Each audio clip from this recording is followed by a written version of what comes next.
Kieran Donaghy, good morning to you. Morning, Ger. How are you? Tipperary, what the hell happened? How amazing was that?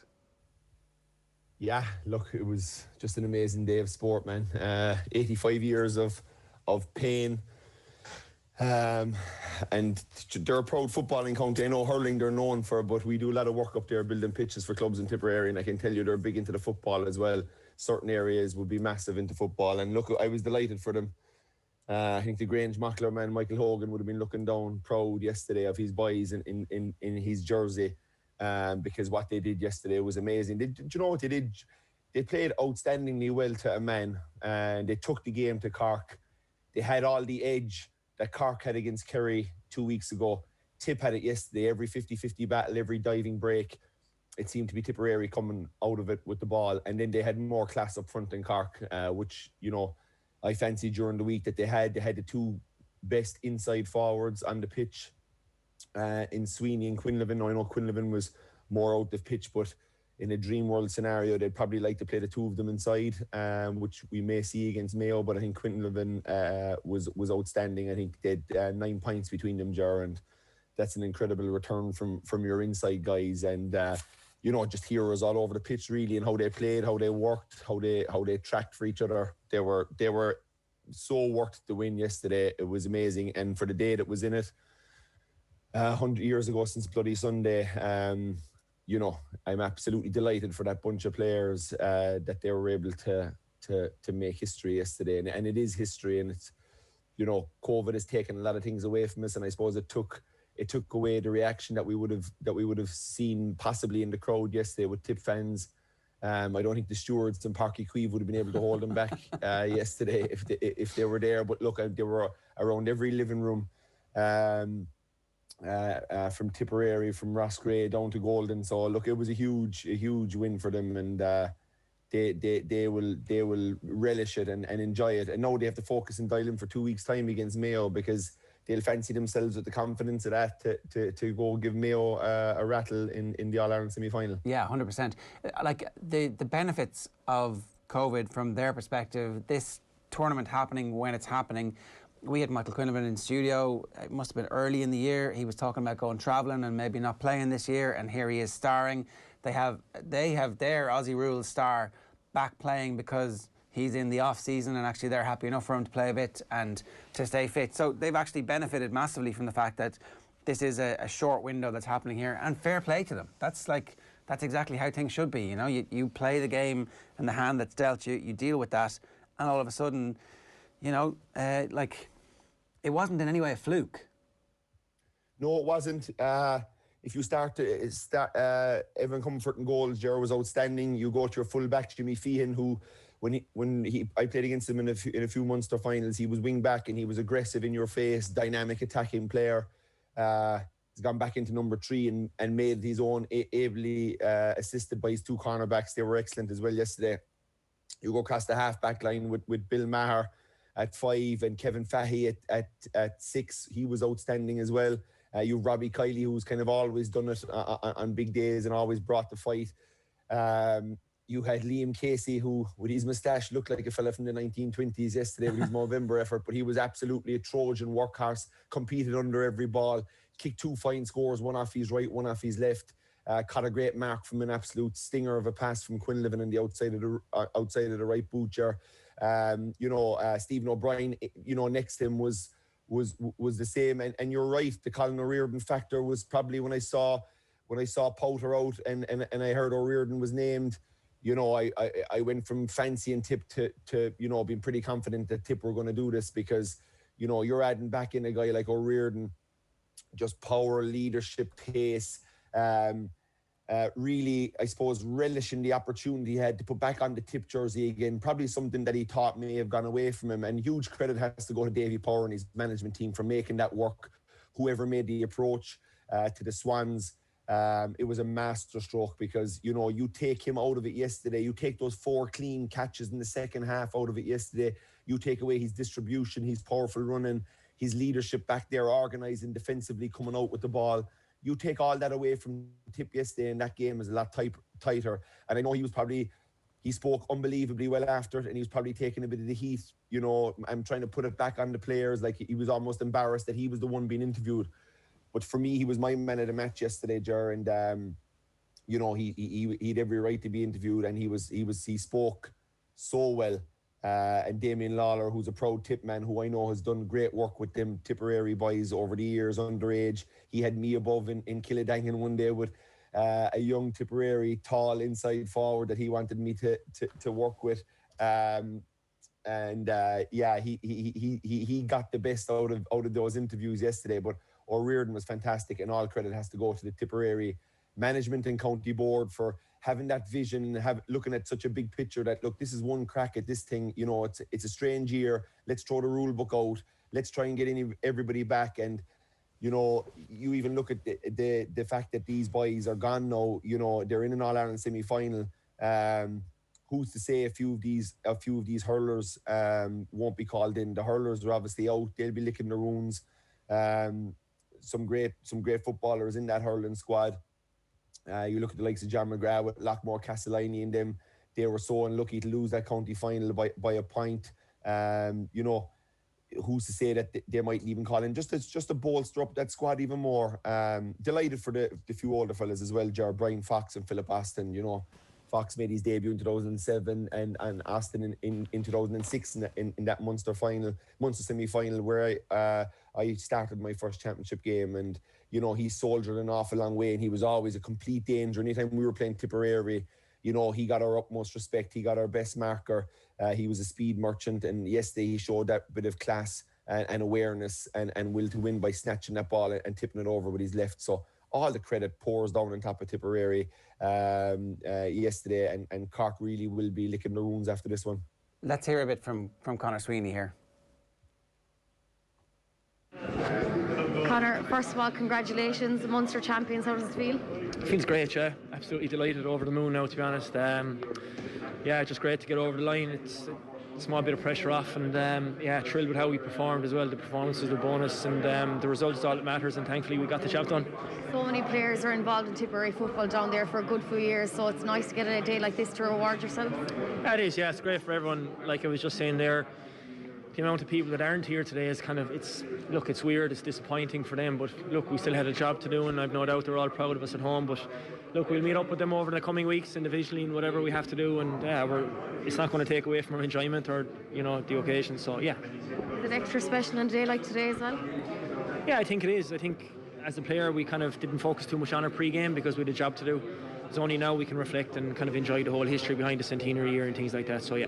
And wearing the jersey as well today, you know, some people were afraid it might take over the performance.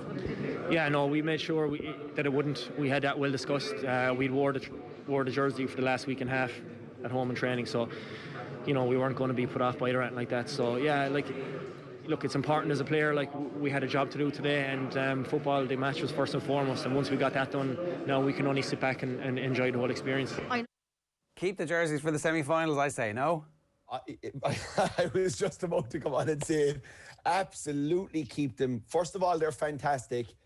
Second of all, you know, it's a beautiful tribute to Michael Hogan, even him on the sleeve yesterday when Conor Sweeney was talking, you know, it was iconic in a way. And to lift that Munster Cup with that jersey on was huge, and for that bunch of players was massive. And like Cork were just, the fight that Cork brought to Kerry wasn't there yesterday. I think Luke Connolly obviously going off was a huge factor. They needed Brian Hurley to be outstanding when Luke Connolly came on. He got a lovely point at the start, second half, but just didn't bring enough. They didn't find him enough. Their use of the sweeper yesterday was way off, you know, against Kerry, it was fine. The sweeper kind of sat back in the hole, and on a wet, bad night in Cork, you know, it led Kerry into forcing into a few mistakes. But yesterday, on numerous times, the sweeper was sitting back. Tipperary broke inside the 45 with the likes of Quinlivan and Kiley and these attackers, and the sweeper was just staying in the D. And I think once you break inside the 45 with momentum, your sweeper has to go from the D straight to attack the ball. Yeah. He has to be a ball hunter at that stage. You can't just sit there and kind of, your full back line doesn't need you at that stage. They need you when the ball's further out the pitch. That's why you're in the D, to cut out angles, to take away lines of vision for passers. But once a team breaks inside the 45, you don't need a sweeper then. You got to push at the ball. And Cork did that very poorly yesterday. But it shouldn't really be about Cork yesterday. It was about those mighty men from Tipperary and the one returning Swan from Sydney. That made that such a special day from there's an old saying about us: be like a swan, stay calm in the outside and paddle like hell underneath. And Colin O'Riordan certainly paddled like hell underneath yesterday. He was the workhorse, he was the engine of that team, ably assisted by Stephen O'Brien and Liam Casey in the middle of the field. But a sensational story. Huge day for Tipperary, yeah. Absolutely. Story. Also a big day for Cavan. I want to play some Pádraig Faulkner here to kick off the conversation about Cavan. Have a look, listen to this.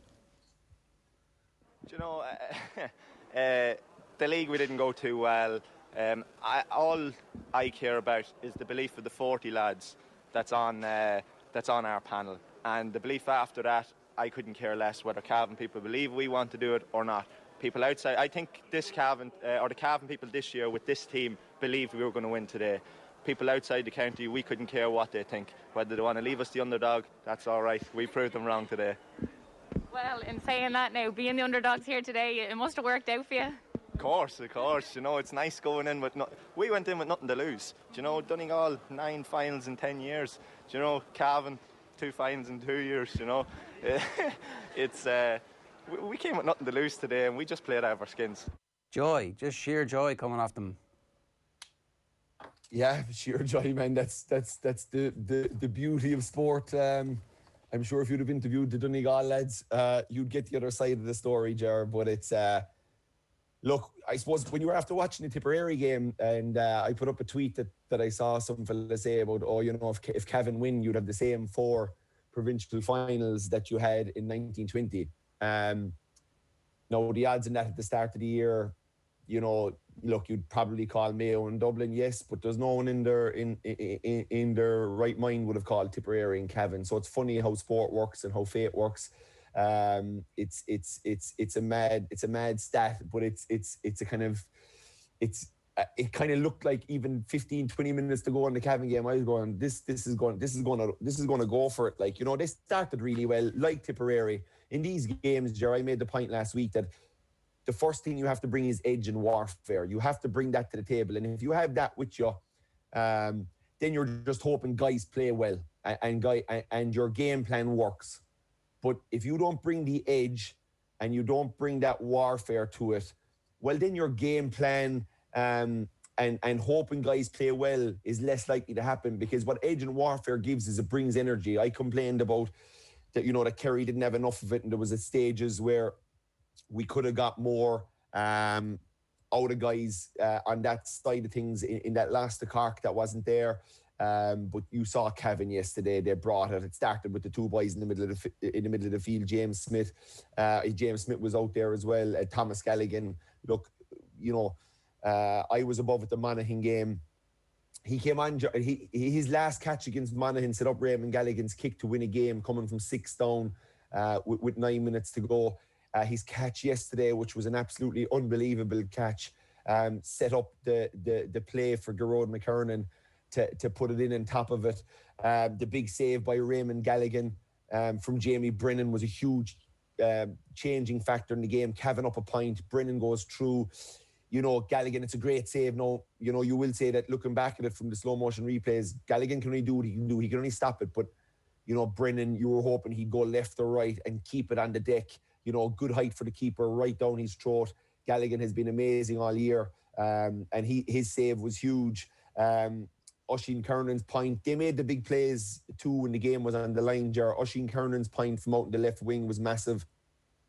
That Thomas Galligan catch that I talked about was epic at a time when it was needed, when you're up a point and there's, you know, you're just crossing the 70 minutes and the fourth official, which players always see, would have put up 4. So Thomas Galligan is going out into that kick out knowing, you know, I win this kick out, I'm going a long way to helping my county win their first Ulster title since 97, and when they went on to lose to Kerry in that semi-final. Gearóid McKernan was a man mountain in the middle who played that ball in, and then obviously Madden and O'Reilly gambled positively on McKernan. Now, when Kernan was kicking it, right, when Gerard McKernan was kicking it, I was screaming at the television, kind of going, do not lamp this ball in around the house. Like, you're a point up, there's 4 minutes to go. Do not give Donegal the ball back on a break and let them come up and kick an equaliser. They'll have all the momentum going in. So there's probably, the coach in me was looking at it like a dreadful play, to be quite honest with you, when McKernan, because he was kind of standing around. It was like he was looking and he said, nah, to hell with this, I'm going to lamp it in. But it's something that they did a lot of yesterday. They put ball in and fellas knew it was happening and they were gambling off it. And I think when you look at the ball that McKernan put in around the house, you've Martin O'Reilly, who's, you know, just an amazing player and always delivers for Cavan. He was bombing in, and you the substitute Madden was bombing in too, positive and going for the game. And like, to be honest, Cavan should have won by a lot more. You look at Martin O'Reilly's chance, and I will give him all the praise in the world because he is such a good player for this Cavan team. But on his goal chance, I know what was going through his head. He probably said, look, I'm the best guy in the best position to have a go here. It's on my left leg, but coming in from the angle he was coming in from, with how tight the angle was. And you saw when the replay screen opened up, now maybe he mightn't have that level of vision, but he is a fantastic passer off his feet. But there was a simple hand pass backdoor to I don't know, was it McLaughlin coming in? It would have been a kind of a tap into the net, but he went for it. And missed it. But Cavan had courage all day. They had courage with that ball. They had courage with that goal chance. You even looked at James Smith in the middle of the field. He raced through on goal after beautiful play by Kieran Brady with a dummy solo on the left, came back in, pinged a lovely ball on his right. They went for things. They were offensive-minded. They took risks. They played the game the way it should be played. Dink ball in. James Smith goes through and misses it. A minute later, he comes out and wins a massive break. Comes down. He's running down a dark alley. 2 Donegal players.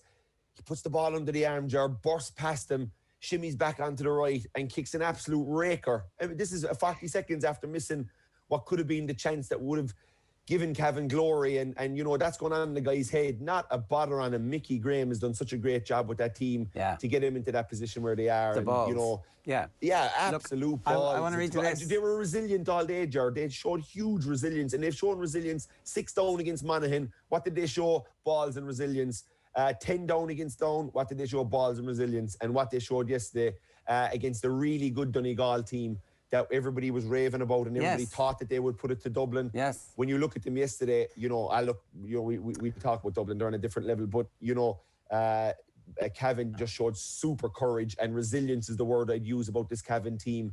And they'll carry big momentum in, and it's probably an uphill battle now that they'll be facing, but they've been written off numerous times this year. They'll kind of like that. And look, it's a great day out, All-Ireland semi-final against the best team to ever do it. So huge chance for them to see where they are at on that level, because that's what they'll be thinking out. They're Ulster champions. They've got a nice team. They might have a few big players in McVitie and guys to come back into it next year. There's real momentum in the county, and they'll be looking, okay, let's see how we do against these fellas and see where we can bring ourselves to.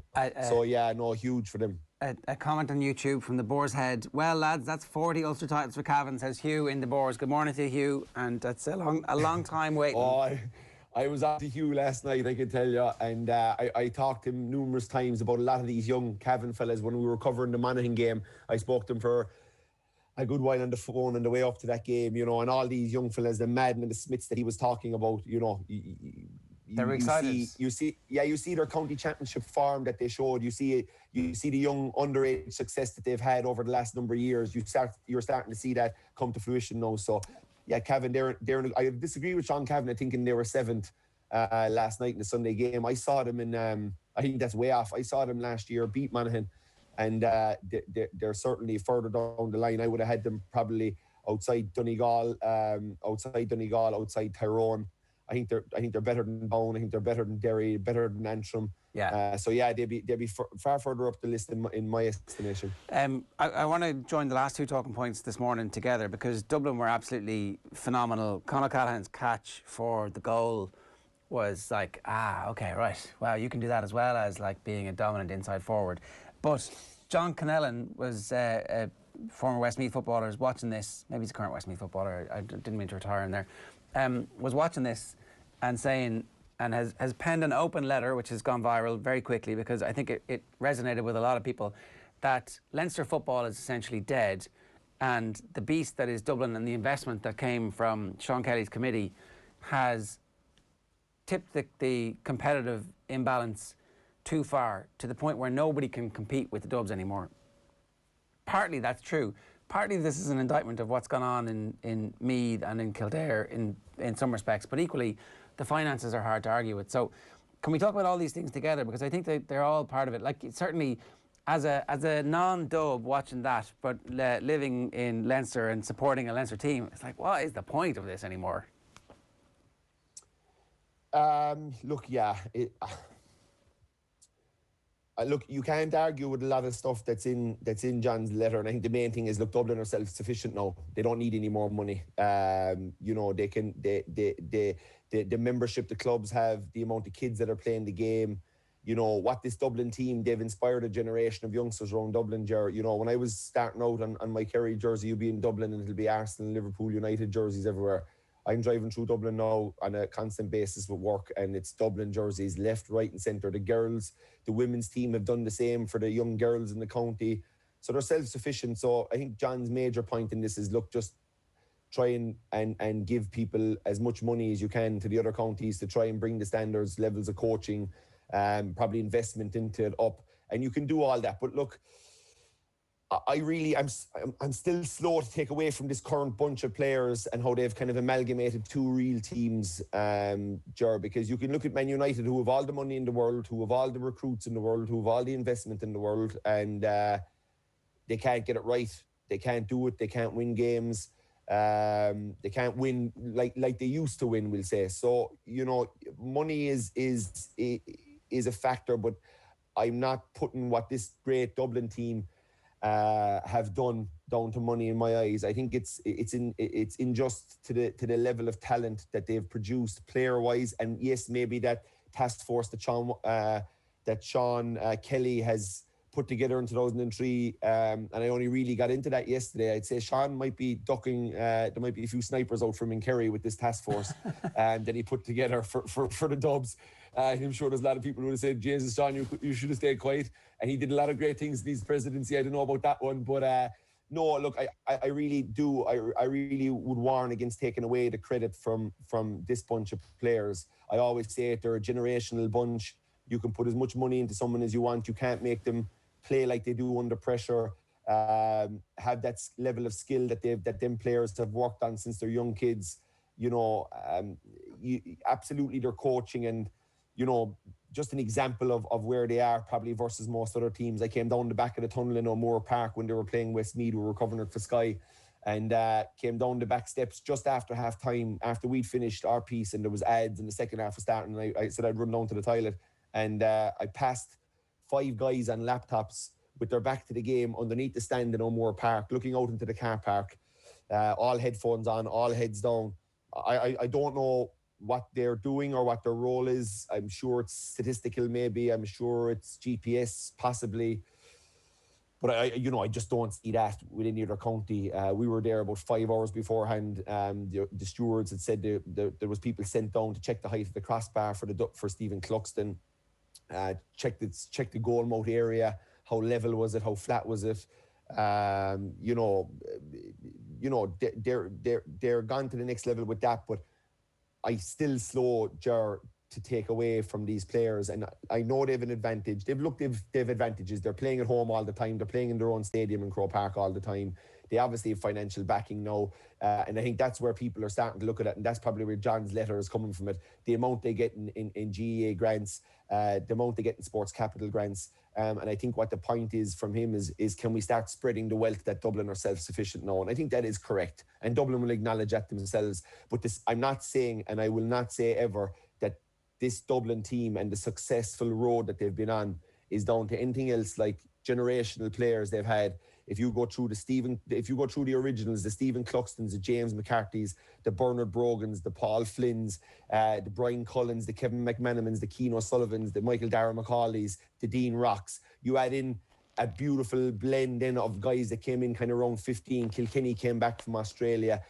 Con Callahan came in. Brian Fenton came in. You know, a checkbook hasn't made them what they are. And I want to be really clear with that. But I think John is right also in what he's saying. And he shows huge admiration in that letter for Dublin. But I think he's more his point is now Dublin are self-sufficient. The rest of Leinster badly needs help. And it's not just the rest of Leinster, Ger, it's the rest of Ireland. It is. You know, people are talking about the Leinster Championships in trouble. Dublin are going for 6 in a row and probably will get 6 in a row. So, like, we're talking about 10 in a row in Leinster, like it's a huge, big deal.